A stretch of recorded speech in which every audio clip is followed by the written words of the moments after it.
25 വർഷങ്ങൾ കഴിഞ്ഞു സുരേഷ് ഗോപിയെ കണ്ടിട്ട്. വീണ്ടും ഒപ്പം നിൽക്കാൻ കഴിഞ്ഞു. സന്തോഷം. നടി സുചിത്ര. സുരേഷ് ഗോപിക്കും കുടുംബത്തിനുമൊപ്പമുള്ള ചിത്രം പങ്കുവെച്ച് സുചിത്ര. സഹോദരനും സംവിധായകനുമായ ദീപു കരുണാകരനും കുടുംബത്തിനുമൊപ്പമായിരുന്നു സുചിത്രയുടെ സന്ദർശനം. വീട്ടിലെത്തിയാണ് സുചിത്രയും കുടുംബവും സുരേഷ് ഗോപിയെ സന്ദർശിച്ചത്. ഹൃദയസ്പർശിയായ കുറിപ്പും ചിത്രത്തിനൊപ്പം സുചിത്ര ചേർത്തിട്ടുണ്ട്. സുചിത്രയുടെ വാക്കുകളിങ്ങനെ: സുരേഷേട്ടനെ കണ്ടത് സമ്മിശ്ര വികാരങ്ങളുടെ വേലിയേറ്റമാണ്. ഗൃഹാതുരത്വം, ആരാധന, വിസ്മയം. ഈ കൂടിക്കാഴ്ച പഴയകാലത്തെ ഓർമ്മകളിലേക്ക് കൂട്ടിക്കൊണ്ടുപോയി. എങ്ങനെയാണ് സ്വയം കഴിവുകൾ നേതൃത്വനിരയിലെത്താൻ വഴിയൊരുക്കിയതെന്ന് ഓർത്തു.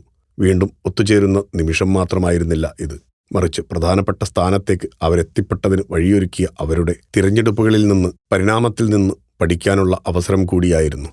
സുരേഷേട്ടാ, രാധിച്ചേച്ചി, ആദരം. സുരേഷ് ഗോപിയുടെ ഭാര്യയും ഗായികയുമായ രാധികയുടെ ജൂനിയറായിരുന്നു കോളേജിൽ സുചിത്ര. ഇരു കുടുംബങ്ങളും തമ്മിൽ ദീർഘകാലത്തെ പരിചയമുണ്ട്. ലാലു അലക്സിനൊപ്പമുള്ള ചിത്രവും സുചിത്ര പങ്കുവച്ചിട്ടുണ്ട്. 25 വർഷങ്ങൾക്ക് ശേഷമാണ് താരത്തെ കാണുന്നതെന്ന അടിക്കുറിപ്പോടെയാണ് സുചിത്ര ഫോട്ടോ പങ്കുവച്ചത്. നിലവിൽ കുടുംബത്തോടൊപ്പം അമേരിക്കയിലാണ് സുചിത്ര. അവധി ആഘോഷിക്കാനാണ് താരം കേരളത്തിൽ എത്താറുള്ളത്. സിനിമയിൽ നിന്ന് വിട്ടുനിൽക്കുകയാണെങ്കിലും നാട്ടിലേക്കുള്ള ഓരോ വരവിലും പഴയ സഹപ്രവർത്തകരുമായും സുഹൃത്തുക്കളുമായുള്ള സൗഹൃദം സുചിത്ര പുതുക്കാറുണ്ട്. ഇത്തവണ സുരേഷ് ഗോപിയുടെ കുടുംബത്തോടൊപ്പം. ഫിലിം കോട്ട്. നിങ്ങളുടെ കരുത്തിൽ ഞങ്ങൾ ഉയരുകയാണ്. സബ്സ്ക്രൈബേഴ്സ് 10 ലക്ഷം കടന്നിരിക്കുന്നു. സ്വർണത്തളിക നേടാൻ സഹായിച്ചതിന് നന്ദി. നിങ്ങളും ബെൽബട്ടൺ അമർത്തോ. നല്ല വാർത്തകളുടെ നോട്ടിഫിക്കേഷൻ ഉടനെത്തും. വിശ്വസിച്ച് ഒപ്പം നിൽക്കുന്നവർക്ക് ഒരിക്കൽ കൂടി നന്ദി.